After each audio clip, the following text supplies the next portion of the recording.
কলিজা নাকি মানুষকে ভুনা করে দিলেও মানুষের মন পাওয়া যায় না। তো আজকে আমি কলিজা ভুনা না, কলিজা ভাজি করে দেখি মানুষকে দেব, মানুষের মন পায় কি না। আসসালামু আলাইকুম, মনিরা ব্লগ কিচেন থেকে আমি মনিরা বলছি। আজ তৈরি করে দেখাবো কলিজা ভাজা। কলিজা ভুনা তো অনেক খেয়েছেন, এবার কলিজা ভাজা খেয়ে দেখুন কত টেস্ট লাগে। প্রথমে এখানে কিছু কলিজা নিয়েছি, ছোট ছোট টুকরা করে কেটে নিয়েছি।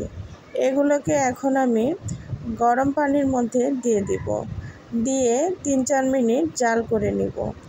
এই জাল করার ফলে দেখতে পাবেন কলিজার ভেতর থেকে যে রক্তগুলো ছিল সেগুলো একদমই বেরিয়ে আসবে।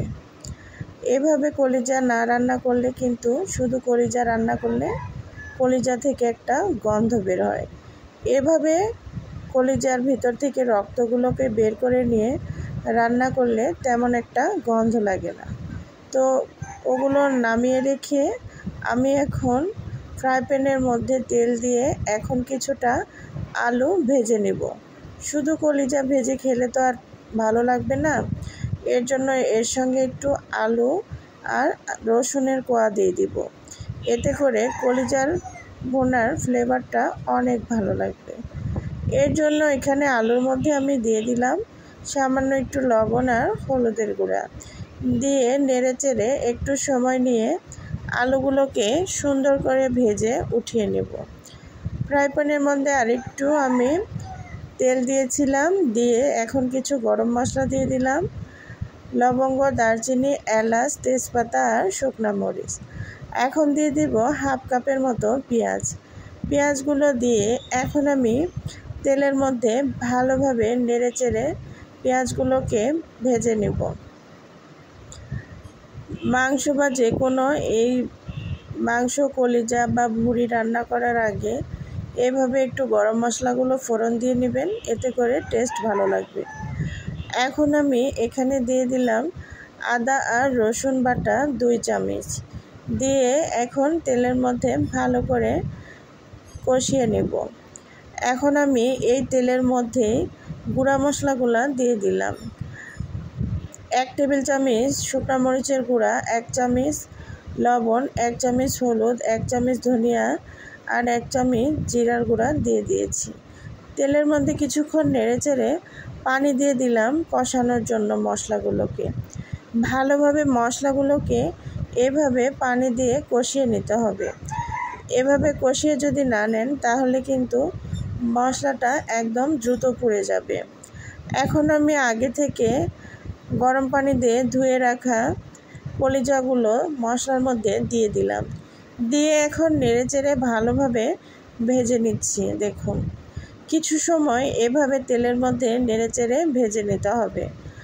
আর ওই যে আলু ভেজে রেখেছিলাম সেই আলুগুলো এর মধ্যে দিয়ে দিলাম, দিয়ে এখন আমি 5 মিনিট ধরে এই অবস্থাতেই একটু কষিয়ে নিব মশলার সঙ্গে কলিজাগুলোকে। এভাবে নেড়ে চেড়ে কিছু সময় ধরে কষিয়ে নেওয়ার পরে দেখবেন সুন্দর তেল ছেড়ে এসেছে। এখানে যেহেতু কলিজার মধ্যে কোনো চর্বি ছিল না, সেই ক্ষেত্রে অতিরিক্ত তেল বের হবে না, যে তেলটা দিয়েছিলাম সেই তেলটাই। এখন আমি এখানে ভালোভাবে কলিজাটাকে সেদ্ধ করার জন্য 1 কাপ পানি দিয়ে দিলাম। 1 কাপের বেশি পানি দেওয়ার কোনো প্রয়োজন নেই, দেখবেন এতে করে কলিজা ভাজিটা একদম কমপ্লিট হবে।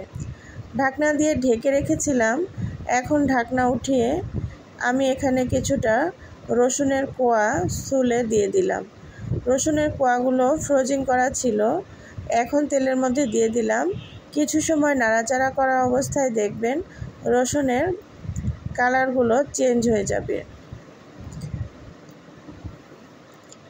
এইভাবেই ভালোভাবে এখন মশলার সঙ্গে কলিজাটাকে কষিয়ে নিতে হবে নেড়ে চেড়ে। এখন আর কোনো কিছুই না, পানিটাকে পুরোপুরি আমি একদম শুকিয়ে নেব। এই যে দেখুন রসুনগুলো কেমন হয়েছে। ফ্রোজিং করে রাখা রসুনগুলোও কিন্তু খেতে দুর্দান্ত স্বাদের হয়। আবারও ঢাকনা দিয়ে ঢেকে দিব কিছু সময়ের জন্য। ঢাকনা উঠিয়ে এখন নেড়ে চেড়ে নেব। একদম পুরো পানিটা শুকিয়ে এসেছে। এখন এভাবেই আমি নেড়েচেড়ে ভেজে নিব কলিজাটাকে।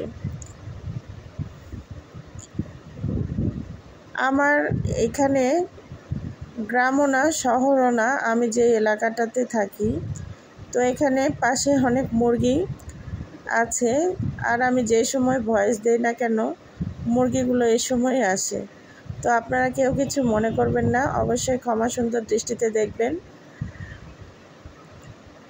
এখন দেখুন আমি কলিজাটাকে ভালোভাবে এভাবেই নেড়েচেড়ে ভেজে নেব। যখন দেখবেন যে প্যানের গায়ে এভাবে মশলাগুলো একটু ধরে যাচ্ছে, একটু খুন্তির সাহায্যে নেড়েচেড়ে দিলেই সেগুলো কিন্তু উঠে আসবে। আর এইভাবে এখন নেড়েচেড়ে আমি কলিজাটাকে ভেজে নেব। এভাবে কলিজা ভেজে যদি একবার রান্না করে খেতে পারেন তাহলে বুঝতে পারবেন এর টেস্ট কতটা স্বাদের। জানি না কেউ কখনো খেয়েছেন কি না, তবে একবার হলো ট্রাই করে দেখতে পারেন। আমি এখানে একটা উপাদান ব্যবহার করব, যেটি ব্যবহার করলে কলিজার যে একটা গন্ধ থাকে সেই গন্ধটা দূর হয়ে যাবে। এখানে আমি একটা পাতিলেবু স্লাইস করে কেটে নিয়েছিলাম, সেই অর্ধেকটা লেবু এখানে আমি দিয়ে দিলাম। দিয়ে এখন নেড়েচেড়ে কলিজাটাকে আরও একটু সময় নিয়ে ভেজে নেব। দেখুন মাশাআল্লাহ কত লোভনীয় হয়েছে। ভাত, রুটি বা পরোটার সঙ্গে, এছাড়া পোলাওয়ের সঙ্গেও খেতে কিন্তু এই কলিজা ভাজার জুড়ি নেই। তো আপনারা যারা কখনো খাননি একবার হলো ট্রাই করে দেখুন, কতটা টেস্টি একটা মুখরোচক খাবার। ছোট বড় সবাই কিন্তু এই রেসিপিটি একদম পছন্দ করে ফেলবে। তো চুলাটাকে বন্ধ করে দিয়েছি, চুলার তাপে একটু তেলগুলো এভাবে ফুটছে। ফাইনালি আমার রান্নাটা একদম কমপ্লিট। ভুল ত্রুটি হলে ক্ষমা সুন্দর দৃষ্টিতে দেখবেন। ভালো থাকবেন, আমার জন্য দোয়া করবেন। দেখুন আপনাদের চামচ দিয়ে একটু উঠিয়ে দেখাচ্ছি কতটা লোভনীয় হয়েছে। আজকে আর বাড়াবো না, এখানে শেষ করলাম। আল্লাহ হাফেজ।